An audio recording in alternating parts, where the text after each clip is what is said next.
Du ciel bientôt Jésus va revenir, si c'était aujourd'hui. Tout sera dit, nous le verrons venir, si c'était aujourd'hui. Alors tous les saints à sa vue, ses enfants sûrs de sa venue, iront avec lui sur la nue, si c'était aujourd'hui. Ce matin, je voudrais vous parler du retour de Jésus. Là, je crois que vous l'avez déjà deviné à cause des cantiques qu'on a chantés qui sont en rapport avec le retour de Jésus.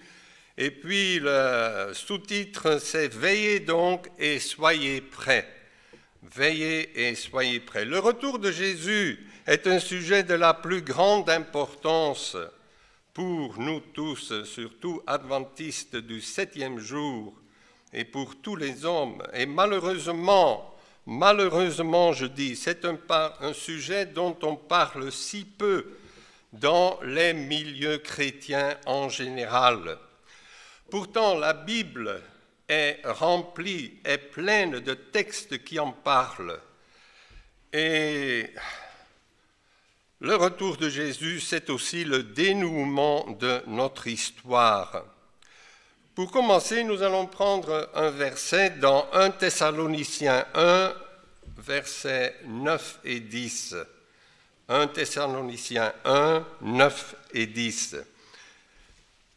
Et là, nous lisons, « Car eux-mêmes racontent de nous quel accès nous avons eu auprès de vous, et comment vous avez été convertis des idoles à Dieu, pour servir le Dieu vivant et vrai, et pour attendre des cieux son Fils. » Donc ici, nous avons une déclaration de l'apôtre Paul, et cette déclaration contient des vérités vraiment puissantes. Il décrit comment les Thessaloniciens se sont convertis et aussi dans quel but. Et le but, c'est entre autres pour servir Dieu, le Dieu vivant et le Dieu véritable. Aujourd'hui, il y a tellement de gens qui se disent croyants ou chrétiens. Ils vont régulièrement à l'église, au bâtiment de l'église où l'église est réunie, mais ils ne connaissent pas le Dieu vivant et véritable. Ce sont plutôt des exceptions quand on rencontre des gens qui connaissent vraiment ce Dieu vivant. Et pourtant, c'est le but de la conversion. C'est cela que comporte une véritable conversion. C'est à cela qu'elle doit nous conduire. Si nous sommes réellement convertis, si nous sommes véritablement tournés vers Dieu, alors la conversion nous amène à la connaissance de Dieu, du Dieu vivant.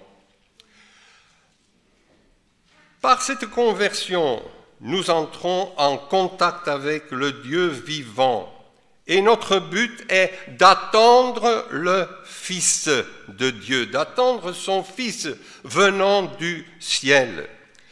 Nous attendons le dénouement de l'histoire quand Christ reviendra pour prendre en main les choses et pour faire de ce monde un autre monde, un nouveau monde, un monde merveilleux, car on dit, celui qui a été ressuscité des morts, il a prouvé qu'il est le puissant, qu'il est le commencement et la fin, qu'il est le créateur de toutes choses.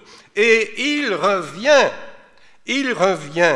et notre conversion a pour but de l'attendre, d'attendre ce nouveau monde qu'il va créer. Allons maintenant dans Philippiens 3, 20 et 21. Philippiens 3, 20 et 21. Et là, nous trouvons presque le même message de Paul, mais cette fois-ci, il est adressé aux Philippiens. 3, 20 et 21. Mais pour nous, ici on a un mot qui traduit dans certaines Bibles bourgeoisie, c'est-à-dire notre citoyenneté, notre cité est dans les cieux, d'où aussi nous attendons le Seigneur, le Sauveur, Jésus-Christ, qui transformera notre corps vil afin qu'il soit rendu conforme à son corps glorieux, selon cette efficace ou bien ce pouvoir par laquelle il peut même s'assujettir toutes choses. Quand nous lisons ces versets, nous sentons comment la parole de Dieu est puissante. Ici, on nous révèle des vérités merveilleuses. Quand nous sommes convertis, Paul dit, nous sommes des citoyens. Notre citoyenneté, notre bourgeoisie est dans le royaume céleste. Nous ne sommes pas des citoyens d'un monde de pécheurs misérables, mais nous sommes déjà citoyens du royaume céleste. Et on insiste encore sur le fait que nous attendons le Seigneur Jésus-Christ comme notre Sauveur. C'est la même vérité, attendre Jésus qui doit venir du ciel. Et pourquoi est-ce qu'on doit l'attendre? Pourquoi viendra-t-il? Eh bien, la Bible répond, et la réponse de la Bible est, entre autres, pour changer notre corps corruptible, afin que ce corps corruptible soit conforme à son corps glorifié. Ça, c'est un des buts de sa venue. Mais il vient aussi pour établir son royaume et pour qu'on devienne des héritiers de son royaume, de cette nouvelle terre et aussi du royaume infini de l'univers. Afin que nous puissions devenir des citoyens de ce royaume, dans le sens le plus complet du mot citoyen, notre corps doit d'abord être changé. Nous devons recevoir un corps immortel, un corps incorruptible. Le même apôtre Paul dit que nous devons recevoir ce corps spirituel, un corps qui n'est ni lié au temps ni à l'espace, un corps qui ne connaît plus les distances, mais qui se déplace plus vite qu'un éclair. Un corps qui est capable d'admirer les miracles de notre Créateur dans tout l'univers infini.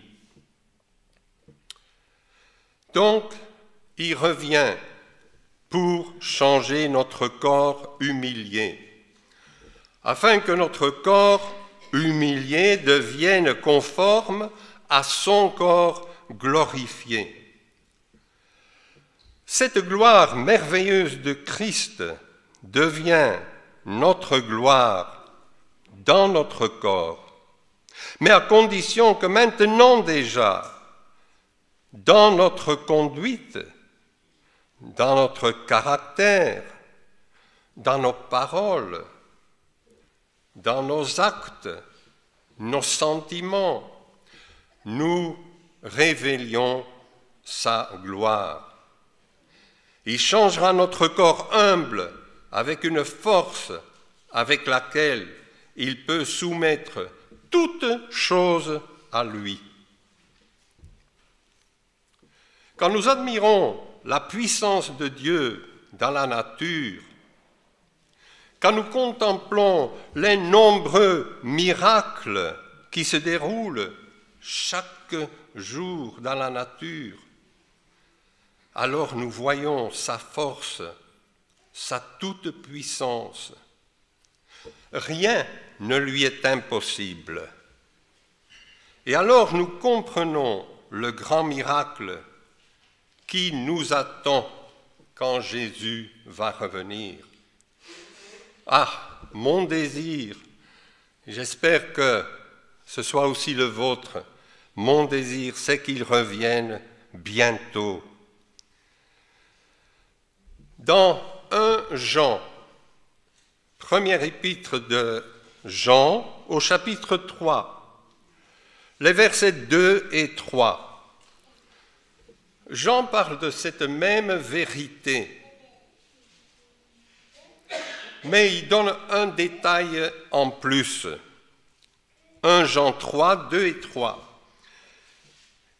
Et nous lisons, « Mes bien-aimés, nous sommes maintenant les enfants de Dieu. Nous sommes maintenant les enfants de Dieu.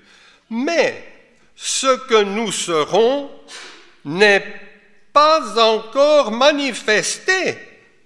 Or, nous savons que lorsque le Fils de Dieu sera apparu, nous lui serons semblables, car nous le verrons tel qu'il est. » Donc Jean dit, ce n'est pas encore manifesté ce que nous serons. Nous avons lu dans la lettre de Paul que nous manifesterons sa gloire, mais il n'est pas encore révélé ce que nous serons vraiment. Jusqu'à présent, nous ne pouvons pas encore le saisir. Notre pensée est encore incapable de tout comprendre. De la même manière, notre pensée ne peut pas encore saisir quelle sera cette glorieuse, cette gloire inconnue de la nouvelle terre. Il dit, nous serons semblables à Jésus, car nous le verrons tel qu'il est. Dans le discours de Paul, nous avons déjà vu que notre corps va refléter sa gloire. Et pas seulement une gloire extérieure. Aussi, notre vie intérieure va refléter sa gloire. Nous serons extérieurement ce que nous sommes à l'intérieur. Nous allons totalement et complètement manifester sa beauté, son amour, son caractère intérieurement et extérieurement. Paul a écrit une épître, une lettre à Tite. Nous allons lire un passage dans ce livre de Tite, chapitre 2. Tite, chapitre 2, 11 à 15. Tite, chapitre 2, 11 à 15. Et là, il est dit, « Car la grâce de Dieu, salutaire à tous les hommes, a été manifestée. » 12. « Nous enseignant qu'en renonçant à l'impiété, et qu'est-ce que c'est l'impiété? C'est des mots quelquefois un peu archaïques. Qu'est-ce que c'est l'impiété? Renonçant, nous renonçons, renoncer à quelque chose, ça on comprend, mais l'impiété, d'après les dictionnaires, c'est le mépris pour la religion ou pour les choses spirituelles. Donc nous renonçons à ce mépris. C'est le blasphème, c'est la profanation, c'est l'athéisme, c'est la méchanceté, c'est le mépris de Dieu et de sa parole. Ça, c'est l'impiété. Donc, tout ce qui est contre la parole de Dieu. Donc, renonçant à l'impiété et aussi aux passions mondaines, les passions mondaines. vouloir faire comme le monde, avoir le désir presque incontrôlable d'imiter le monde, de faire exactement ce que les gens du monde font et disent et pratiquent. Donc, quand on devient enfant de Dieu, on renonce à tout cela, on l'abandonne. L'impiété, les passions mondaines.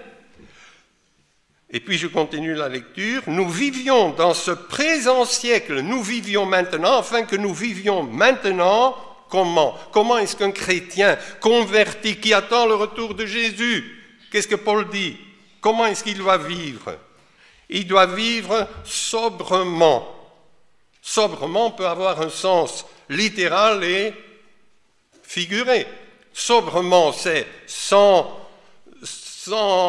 oui, quelqu'un qui est sobre, c'est-à-dire c'est quelqu'un qui n'a pas bu d'alcool, sinon il est ivre, ou il est sur le chemin de l'être. Donc vivre sobrement, religieusement, justement. Le texte dit sobrement, justement et religieusement. Bon, ça c'est des mots faciles. En attendant, pendant qu'ils attendent la bienheureuse espérance et l'apparition de la gloire du grand Dieu. Qui est ce grand Dieu? Qui est-ce qu'on appelle ce grand Dieu?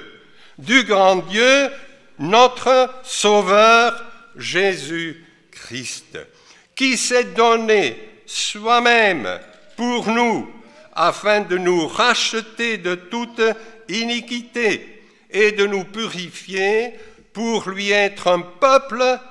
Quelle sorte de peuple est-ce qu'il veut préparer? Un peuple qui lui appartienne en propre et qui soit zélé, un peuple zélé pour les bonnes œuvres. Et puis, il dit à son fils spirituel, Tite, enseigne ces choses, exhorte, reprend avec toute autorité de commander, que personne ne te méprise.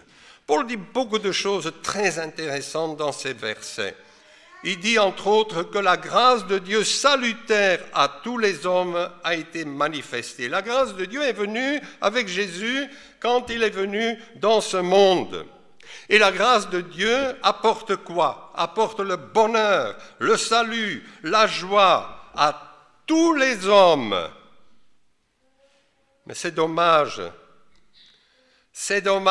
que tous les hommes et femmes ne l'acceptent pas. Pourtant, c'est offert gratuitement à tous. Il y en a si peu qui l'acceptent. Et la grâce de Dieu est apparue pour nous éduquer, pour nous former, en attendant quoi? L'apparition de notre grand Dieu et Sauveur Jésus-Christ. Donc ça parle du retour de Jésus. Toujours le même sujet, le même thème. Nous attendons Dieu, nous attendons Jésus-Christ. L'apparition de la gloire du grand Dieu et Sauveur Jésus-Christ qui s'est donné pour nous. Et puis, à la fin, il dit, parlez-en, enseigne-le, annonce-le. Ne soyez pas silencieux, ne vous taisez pas. Nous devons parler sans arrêt de ce grand message de la venue de Jésus. Oui, c'est une bonne chose. Au lieu de parler des uns et des autres, ce serait mieux de parler du retour de Jésus, de l'annoncer. Nous devons parler sans arrêt de ce grand message de la venue de Jésus afin que les gens puissent comprendre, afin que les gens acceptent le grand salut. Et n'oubliez pas, chers frères et sœurs, chers amis, dans le monde, il y a encore des gens qui ont faim et soif de la parole de Dieu. Il y en a qui ont faim et soif de la vérité. Quand ils font connaissance avec le message que nous proclamons, ceux qui sont sincères qui veulent vraiment suivre Jésus, ils disent, mais est-ce que je peux avoir ce message pour moi? Est-ce que je peux l'utiliser? Est-ce que je peux l'annoncer aux autres? Ce matin, mon frère raconte dans la voiture un aumônier d'une prison qui a fait connaissance avec les brochures, les cours par correspondance qu'on distribue en Flandre. Il a reçu une carte, il a rempli, il a envoyé, il a reçu les cours. Il est tellement ébloui, tellement enchanté par ce qu'il apprend, un aumônier protestant qu'il utilise ces cours pour annoncer aux prisonniers. Il y a encore des gens qui veulent la vérité, qui veulent la parole de Dieu, pas la parole des hommes. Hein? Ce n'est pas le chemin des hommes qui conduit à la mort, mais le chemin étroit qui conduit à la vie éternelle. Oui, souvent, on en parle, c'est comme si on parle dans le désert, parce que si peu de gens veulent l'écouter. Mais si on ne parle jamais, on ne va jamais rien obtenir. Si on renonce à proclamer la parole de Dieu, à proclamer le message des 3 anges, eh bien, ne vous étonnez pas qu'il n'y ait pas de résultat. Ça, c'est inévitable. Celui qui sème peu, que dit la Bible? Celui qui sème peu, est-ce qu'il va moissonner beaucoup? Il va moissonner très peu. Il va moissonner très peu. Lisons dans l'Évangile de Matthieu, chapitre 2, 1 à 6. Matthieu 2, 1 à 6. Là, on parle d'un événement très heureux, mais en même temps, c'est aussi une histoire triste, triste à pleurer, lamentable. Matthieu 2, 1 à 6, je lis. Or, Jésus étant né à Bethléem, ville de Juda au temps du roi Hérode, voici arrivés des sages d'Orient à Jérusalem, en disant, où est le roi des Juifs qui est né? Car nous avons vu son étoile en Orient, et nous sommes venus l'adorer. Ce que le roi Hérode ayant entendu, il en fut troublé, et tout Jérusalem avec lui. Et ayant assemblé tous les principaux sacrificateurs et les scribes du peuple, il s'informa d'eux où le Christ devait naître. Et ils lui dirent, à Bethléem, ville de Judée. Ah, quand même, c'est pas difficile, hein? Car il est écrit par un prophète, et toi, Bethléem, terre de Juda, tu n'es nullement la plus petite entre les gouverneurs de Juda, car de toi sortira le conducteur qui paîtra mon peuple d'Israël. Donc ici, on parle de la première venue de Jésus, de la naissance de Jésus. Et partout au monde, Burundi, Belgique, partout,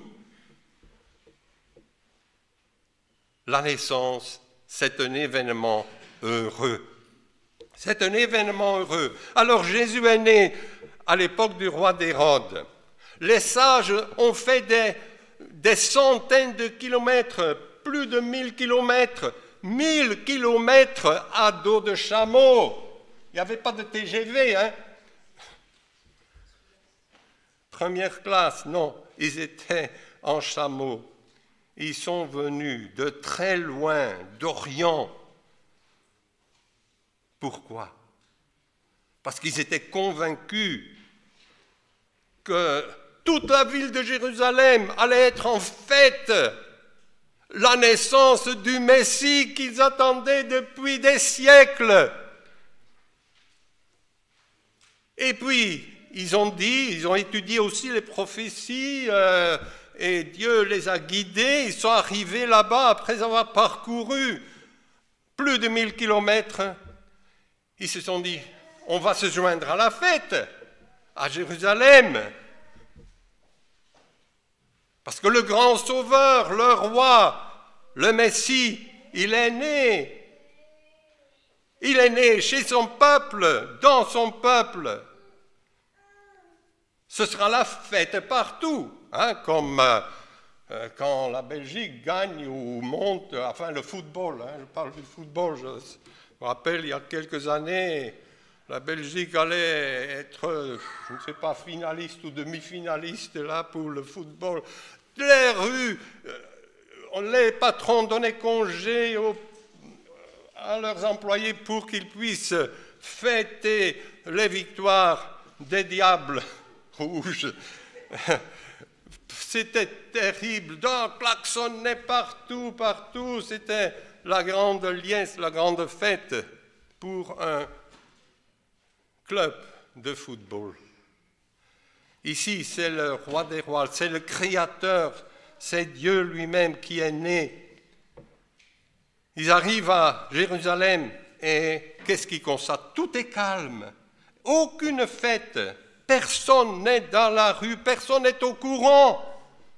Alors ils vont chez Hérode et lui non plus, il n'est pas au courant. Alors il fait venir les scribes, parce que lui il était méfiant, hein. Quoi, un roi? Un roi? Ou c'était un de mes concurrents? Il faut que je l'élimine, hein, avant qu'il prenne ma place. Alors, il réunit tous ces grands chefs religieux, ces grands dirigeants de l'Église officielle, et ils ne savent rien.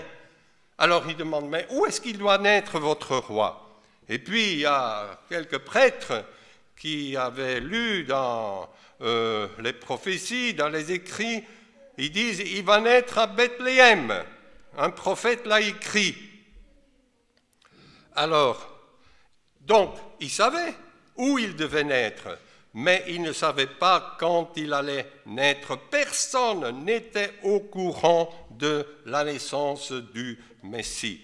Oui, excepté quelques bergers qui gardaient les moutons dans les champs, et ils avaient été avertis par les anges de Dieu. Eux, ils étaient au courant. Et les sacrificateurs et scribes, ils disent à Hérode, bon, il va naître à Bethléem, car les prophètes l'ont annoncé. Alors, ils voient que ces hommes sages, ces trois hommes, sont venus de si loin pour adorer le Messie, le roi qui est né. Et eux, qui sont sur place, les chefs, les premiers qui auraient dû le savoir, ils ne le savent pas, ils ne savent rien. Au lieu d'aller à Bethléem pour voir ce qui se passe, ils n'y vont même pas. Et nous voyons à Noël, quand on décore la crèche, qu'est-ce qu'on voit dans la crèche de Noël? Qui est-ce qu'on voit? Ben, Marie, Joseph, quoi encore? L'enfant, le petit enfant Jésus, on voit quelques bergers, on voit un bœuf et un âne, mais qui est-ce qu'on ne voit jamais dans cette décoration de la crèche? Il n'y a jamais aucun prêtre, il n'y a jamais aucun scribe, sacrificateur ou chef religieux. C'est une indifférence complète, incroyable, lamentable. On se demande comment est-ce possible? Ils ignoraient tout de la naissance de Jésus. Comment est-ce possible? Et puis quand ils l'apprennent, ils ne vont même pas voir. C'est une indifférence froide, glaciale. Comment est-ce possible? Et on peut se poser la question, est-ce que c'est différent aujourd'hui? Est-ce que c'est mieux aujourd'hui? Non, ce n'est pas mieux. Le Christ doit venir, il doit revenir pour la deuxième fois. Il doit revenir comme roi des rois, comme souverain, et presque personne n'est au courant de son retour. Le christianisme a complètement échoué, est totalement et profondément indifférent à ce sujet. Et beaucoup n'y croient pas, d'ailleurs. Prenons Jean 1, 9 à 14. Jean 1, 9 à 14. Première épître de Jean, 9 à 14. Cette lumière était la véritable qui éclaire tout homme venant au monde. Elle était au monde, et le monde a été fait par elle. Mais le monde ne l'a point connue. Il est venu chez les siens, et les siens ne l'ont point reçu. Est-ce que ce n'est pas terrible? Quand on lit ces versets, c'est terrible. Oui, c'est terrible. Il était dans le monde a été fait par lui, mais le monde ne l'a pas connu, ne l'a pas reçu. Et il est venu chez les siens, dans sa famille, dans son peuple. Et les siens ne l'ont pas accepté. L'histoire se répète. Le message du retour de Jésus résonne dans le monde entier. Il résonne dans les différentes langues. Je ne sais pas combien. Sur Internet, YouTube, des messages. Christ va revenir. Mais c'est une voix dans le désert. Les gens, ils n'y font pas attention, ils n'écoutent pas. Ils ne veulent pas écouter. Oui, par-ci, par-là, il y a quelques personnes, quelques exceptions qui acceptent ce message. Mais les chrétiens en général, le christianisme, avec ses centaines de millions de croyants, ne l'acceptent pas. Ils restent froids comme la glace, indifférents. Ils s'occupent de leurs affaires, ils s'occupent de leurs plaisirs, de leurs occupations, mais le retour de Jésus, ça fait tellement longtemps qu'on en parle. Alors, versets 12 et 13, « Mais à tous ceux qui l'ont reçu, il leur a donné le droit d'être faits enfants de Dieu, savoir à ceux qui croient en son nom, lesquels ne sont point nés de sang, ni de la volonté de la chair, ni de la volonté de l'homme, mais ils sont nés de Dieu. Ceux qui l'ont reçu, il leur a donné la force de devenir des enfants de Dieu. » À notre temps, notre époque, c'est exactement la même chose. Ceux qui acceptent le message de sa venue, il leur donne la force, il leur donne la puissance pour devenir de vrais enfants de Dieu et des hommes libres, libres des liens, de l'esclavage, du péché, libres de l'égoïsme, libres de ces coutumes des hommes serviles. Il leur donne la puissance pour devenir des enfants de Dieu. Et au verset 14, nous lisons, « Et la parole a été faite chair, elle a habité parmi nous, et nous avons contemplé sa gloire, qui a été une gloire comme la gloire du Fils unique du Père, pleine de grâce et de vérité. » La parole est devenue chair, et elle a habité parmi nous. Jésus-Christ aussi, le Fils de Dieu, est devenu chair, la parole, Jésus-Christ.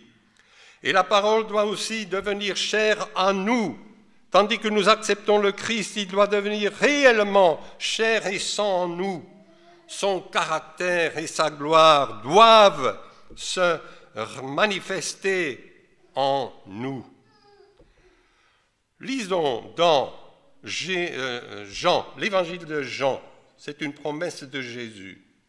Lisons dans Jean 14, 1 à 3. Ce sont des versets que chaque adventiste, chaque chrétien doit connaître.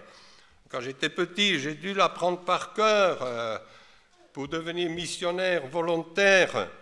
Alors, on ne va pas tout lire, juste quelques passages qui nous intéressent. Donc, il y a plusieurs demeures dans la maison de mon père. S'il n'était pas ainsi, je vous l'aurais dit, je vais vous préparer un lieu, une place. Et quand je m'en serai allé, que je vous aurai préparé ce lieu, je retournerai. C'est ça qui nous intéresse. Jésus dit, je retournerai. Je vais d'abord préparer le lieu, et puis je retournerai, et je vous prendrai avec moi, afin que là où je suis, vous y soyez aussi. Quelle magnifique promesse! Et c'est une promesse vraie parce que Dieu ne ment pas. Dieu ne ment pas, il ne sait pas mentir. Ce qu'il dit, c'est vrai. C'est la promesse qui doit s'accomplir. Nous savons qu'à cette époque-là, à ce moment-là, les disciples étaient tristes parce qu'ils savaient que Jésus allait partir, que beaucoup de choses allaient se passer avec Jésus. Ils étaient tristes. Mais Jésus leur dit, il ne faut pas que vous soyez tristes. Croyez en moi et croyez en Dieu. On ne peut pas croire en Jésus sans croire en Dieu et vice-versa. Il dit, il y a des demeures chez mon Père. Il y a aussi une demeure pour vous, pour chacun de nous. Pour chacun de nous, il y a une demeure, il y a une place. Sinon, je vous l'aurais dit, je ne suis pas menteur, je vous dis les choses comme elles sont, véridiques. Je m'en vais vous préparer une place et je reviendrai. C'est cette promesse qui doit nous occuper. Je reviendrai pour vous prendre auprès de moi, afin que vous puissiez être là où je suis. Il reviendra. Donc, Jésus va venir chercher ses enfants qui sont sur la terre, afin qu'ils puissent aussi goûter au bonheur qu'il goûte lui-même, afin qu'il soit là où il est. Le désir le plus fervent de Jésus, c'est que ses enfants, ses frères et sœurs, soient avec lui en sa présence. Mais nous voyons aussi que ceux qui sont morts, qu'est-ce que ce texte dit? Est-ce qu'ils sont déjà au ciel maintenant? Ou bien ils sont quelque part sous terre? Oui, ils sont quelque part sous terre. Ils ne sont pas au ciel. Ils ne sont pas encore au ciel. Parce qu'il vient les chercher. Et ça contredit complètement l'erreur qui est enseignée dans tellement de milieux qui dit que l'homme, quand il meurt, qui va vers Dieu ou bien qui va quelque part en enfer. Ici, le texte dit clairement que les hommes qui sont morts, qu'ils dorment dans la tombe jusqu'au retour de Jésus. Et c'est seulement à son retour qu'il vient avec la récompense et qu'il vient nous prendre pour nous amener avec lui au ciel où nous attend le bonheur éternel. Et nous savons que Jésus va revenir sur les nuées des cieux. Oh, il y a plein de textes qui parlent de ça. On pourrait lire Apocalypse 1, verset 7. Il vient avec les nuées et tout œil le verra. Et puis on dit bien tout œil le verra. Donc la venue de Jésus, ce ne sera pas une venue invisible. Ce ne sera pas une venue secrète. Aujourd'hui, dans presque toutes les églises protestantes, on parle de l'enlèvement secret, the secret rapture, l'enlèvement secret. La Bible dit, mais il n'y a pas d'enlèvement secret, parce que tout œil le verra, ce sera visible, tout œil le verra, même ceux qui l'ont percé. Le retour de Jésus sera visible. Dans l'Apocalypse de Jean, 14, Jean écrit, « Je regardais, et voici une nuée blanche, et sur la nuée, quelqu'un assis semblable à un homme, ayant sur sa tête une couronne d'or, en sa main une faucille tranchante. » Donc Jean le voit venir, et sur une nuée blanche. C'est visible, il le voit, et il le décrit. Il a une faucille parce qu'il va moissonner,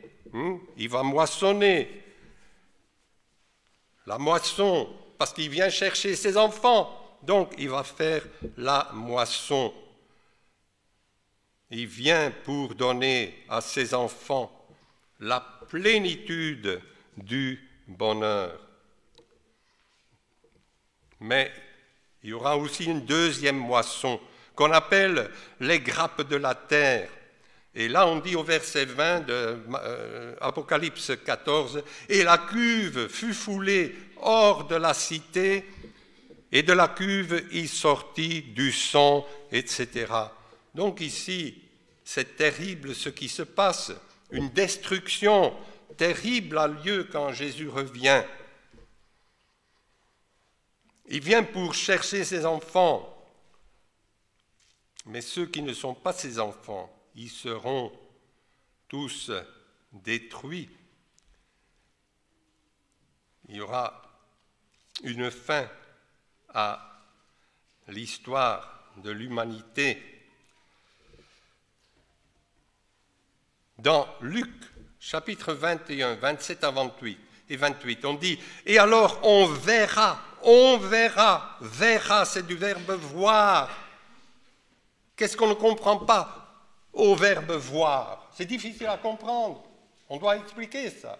On doit faire un dessin. Non, on verra. Et qui est-ce qu'on verra? On verra le Fils de l'homme venant sur une nuée avec puissance et grande gloire. Or, quand ces choses commencent d'arriver, regardez en haut et levez vos têtes, parce que votre délivrance est proche. Jésus dit clairement ici, il dit clairement, ils verront venir le Fils de l'homme. Ce ne sera pas secret, ce ne sera pas un enlèvement secret. Un matin, le mari ne va pas dire « Ah, mais où est ma femme? Ma femme n'est plus là. » La femme va dire « Mais où est mon mari? Où est mon fils? Où est ma fille? Hein? Ça fait 1 heure que je téléphone à mon père, où est-ce qu'il est? » Ils ne seront pas enlevés secrètement. Ce sera visible, le retour de Jésus sera visible. Tout le monde le verra. Tout le monde le verra.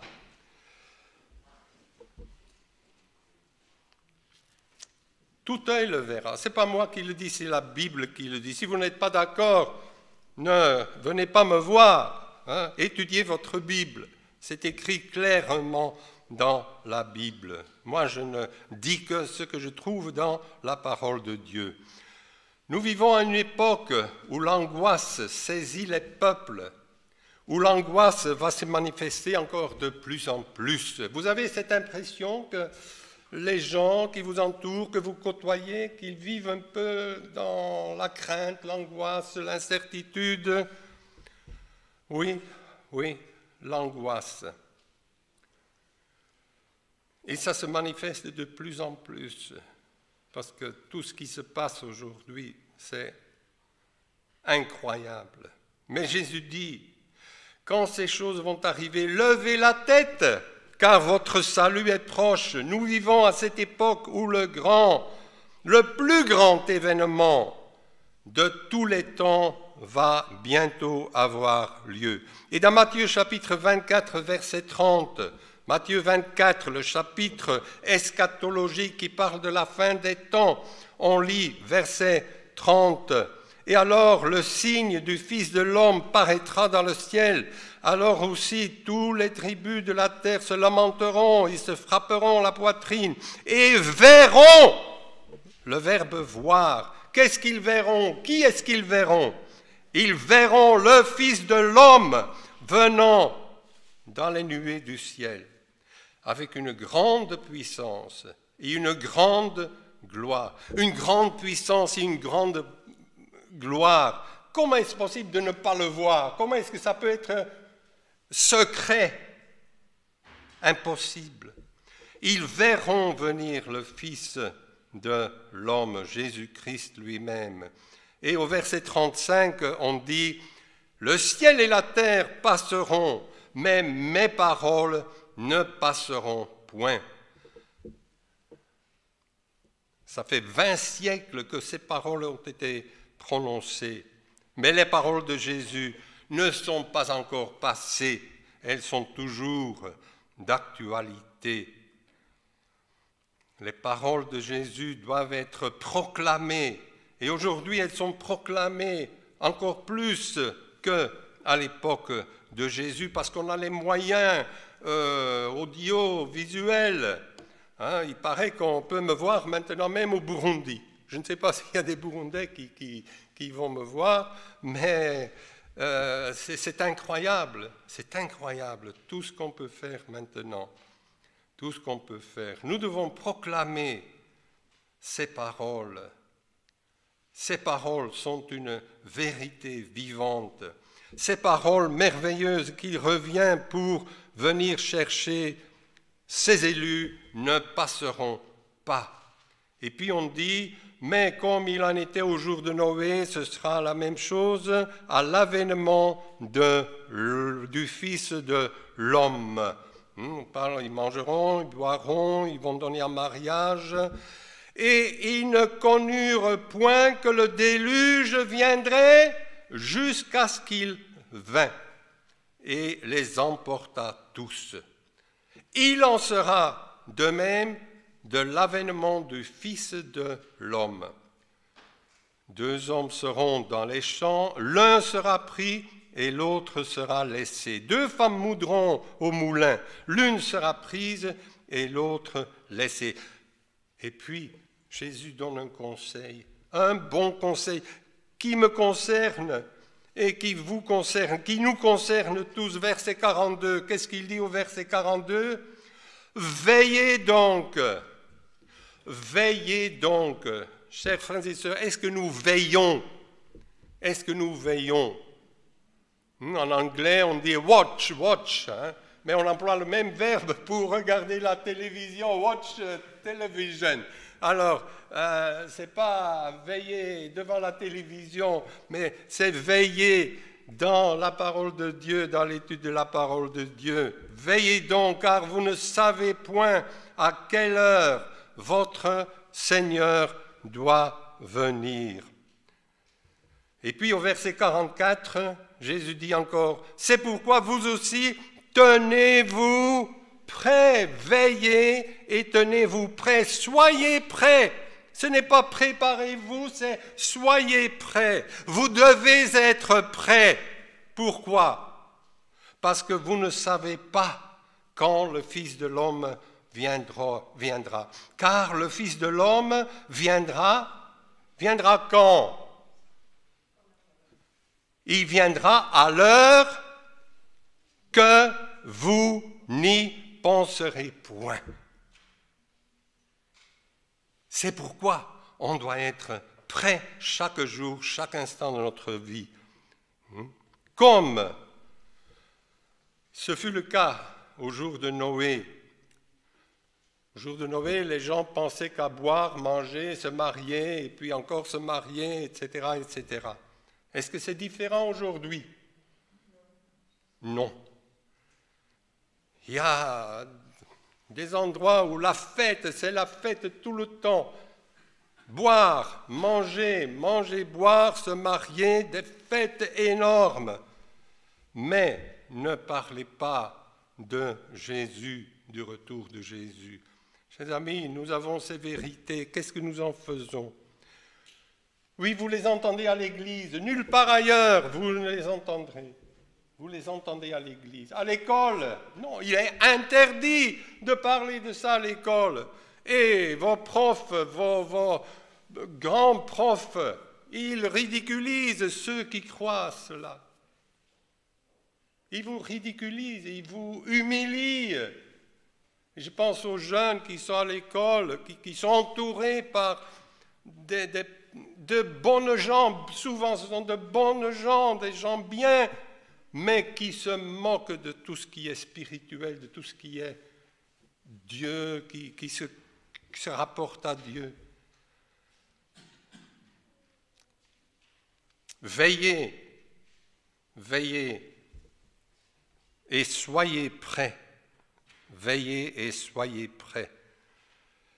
Oui, vous devez gagner de l'argent, nous devons tous gagner de l'argent. Mais si c'est ça notre unique but dans le monde, faire du plaisir, s'amuser, ne pas du tout s'inquiéter de l'éternité, on s'inquiète de ces 60 ans, 70 ans qu'on vit ici sur cette terre, mais pour l'éternité, alors là, on n'en a pas le temps. Aujourd'hui, c'est comme à l'époque de Noé. Mais le déluge est venu. Noé et sa famille sont entrés dans l'arche. Dieu a fermé la porte. Il n'a pas commencé à pleuvoir tout de suite. Ils ont dû attendre une semaine. Et puis, finalement, la pluie est venue. Aujourd'hui, on se moque, on dit, quand est-ce qu'il va venir, hein? Ça fait longtemps. Ça fait 10 ans que je suis adventiste, il n'est pas venu. Alors, non. Le déluge est venu. Et qu'est-ce qui s'est passé? Tous ceux qui n'étaient pas dans l'arche ont été détruits. Aujourd'hui non plus, on ne se rend pas compte de ce qui va se passer au retour de Jésus. Mais nous le savons. C'est pourquoi nous devons être prêts. On n'aura aucune excuse pour dire « je ne savais pas ». Je ne savais pas. Veillez, car vous ne savez pas quand le Seigneur revient. C'est vrai, il y en a qui vont dire « oh, je suis en bonne santé, hein, je peux encore vivre longtemps. » Oui, nous sommes tous en bonne santé, mais vous savez ce qui va se passer demain? Vous savez si vous pouvez arriver à la maison? Non, on ne sait pas, on ne sait pas. Il y a des enfants, ils roulent à l'école à vélo, ils vont à l'école à vélo, et puis un ivrogne, hein, celui qui a peut-être bu modérément son alcool, il arrive, il n'est plus très sûr de ce qu'il fait, et qu'est-ce qu'il fait? L'enfant meurt. On ne sait pas. Ah, vous connaissez, oui, il y a des médicales ici du corps médical, AVC, vous savez ce que c'est? AVC. Ah. Vous savez quand vous aurez l'AVC? À l'église, j'étais à l'église de Sororezo au Burundi. L'ancien, je le vois le matin, on se salue pour partir, on avait la réunion de l'après-midi, je suis retourné, où est l'ancien? Ah, il n'est plus là. On l'a amené à l'hôpital, AVC. 2 heures avant, il était en bonne santé. Heureusement, après, ça fait 2 ans à peu près maintenant, il a récupéré, mais il n'est plus comme avant. Mais normalement, AVC, c'est le retour de Jésus, c'est la fin, on ne sait pas. On ne sait pas. Il y a une 20aine d'années, mon frère qui est là, il me téléphone. Marcel est mort. Marcel, c'était le cadet. Il avait une 50aine d'années. Vendredi soir, il était en train de préparer sa prédication pour aller à Ostende le lendemain pour prêcher. Tout à coup, je ne me sens pas bien. Je vais monter, je vais me mettre un peu sur le lit. C'est fini. L'ambulance, rien pu faire. Nous ne savons pas quand vient Jésus et nous ne savons pas quand vient la mort. Parce que nous savons, d'après la Bible, que à la mort, c'est la première chose qu'on va voir, c'est le retour de Jésus. Donc soyez prêts. Soyez prêts. La même chose avec ma sœur. J'étais au Rwanda, à Gisenyi, Rubavu. Ça faisait quelques semaines qu'on était de retour et tout à coup je reçois un coup de téléphone. Quelqu'un, ta sœur est morte. Ah bon? Oui, elle est en train de faire un petit travail ici et puis elle est morte. On ne sait pas, on ne sait pas. Oh, on ne sait pas. J'espère que ça ne vous arrivera pas, ni à moi, ni à vous, mais c'est une réalité et vous connaissez tous des cas. Vous connaissez tous des cas, je cite des exemples. Que le Seigneur nous aide et nous garde. Il ne faut pas que ce soit trop tard pour nous. Veillez donc, car vous ne savez pas quand arrivera la fin de votre vie terrestre, ni quand Jésus reviendra. Veillez, soyez prêts. C'est ma prière pour moi-même d'abord et pour nous tous. Au nom de Jésus. Amen. Notre bon et tendre Père Céleste, nous venons à toi et nous voulons te remercier. Seigneur, nous avons 1000 raisons pour te remercier quand nous pensons tout ce qui aurait pu nous arriver. Nous te remercions surtout parce que nous sommes dans cette église, dans ce temple, dans cette maison de Dieu, maison de prière, en toute liberté. Et nous t'en remercions parce que c'est vraiment un privilège, surtout quand on en a été privé pendant si longtemps. Et quand on pense que à certains endroits, il y a la guerre, les gens doivent fuir, sont dans la rue, dans le froid. Il y a d'autres raisons pour lesquelles nous pouvons te remercier. La santé, la vie, la paix, paix politique, paix dans le cœur. Nous te remercions surtout pour ta parole, pour la parole de Dieu, pour la Bible, pour Jésus-Christ qui est mort pour nous. Et pour ce message que nous avons entendu, que nous avons accepté. Et je te remercie parce que tu m'as donné la force de persévérer jusqu'à ce jour, malgré tout ce qui se passe. Seigneur, aide-nous tous à persévérer jusqu'à la fin, quoi qu'il arrive, que personne ni rien ne puisse nous écarter du droit chemin qui conduit à la vie éternelle. Ni une parole d'un frère ou d'une sœur, ou le regard qu'on n'aime pas, ou quelque chose qu'on a dit qu'on n'aime pas, Seigneur. C'est le diable qui nous donne des mauvais conseils pour dire « Oh, si c'est comme ça, alors aide-nous à avoir une foi profonde, une foi sincère, une foi qui croit à tes promesses. Mais nous avons besoin de ta force parce que Satan est fort, mais nous savons que toi, tu es plus fort parce que tu l'as vaincu.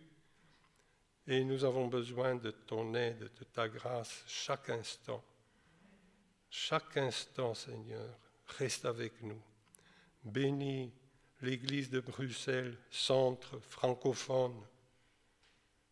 Sois avec elle, avec chaque membre. Et quand je dis l'Église, je pense aussi aux bâtiments, je pense aux gens, à la communauté qui s'y réunit, composée de personnes de toute langue, de toute race, de toute tribu, de tout âge, les jeunes.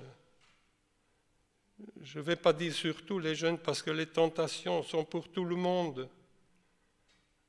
Les vieux, les âges moyens, les jeunes, mais surtout les jeunes parce qu'ils ont moins d'expérience encore. Bénis-les à l'école, à la maison, avec les amis, afin qu'ils puissent te rester fidèles, te suivre jusqu'à la fin, malgré que nous ne soyons pas parfaits, malgré que l'Église ne soit pas parfaite, mais au moins nous avons la parole de Dieu qui nous conduit à la vie éternelle. Seigneur, donne-nous encore une bonne après-midi, une bonne nouvelle semaine. Nous t'en prions au nom de Jésus. Amen.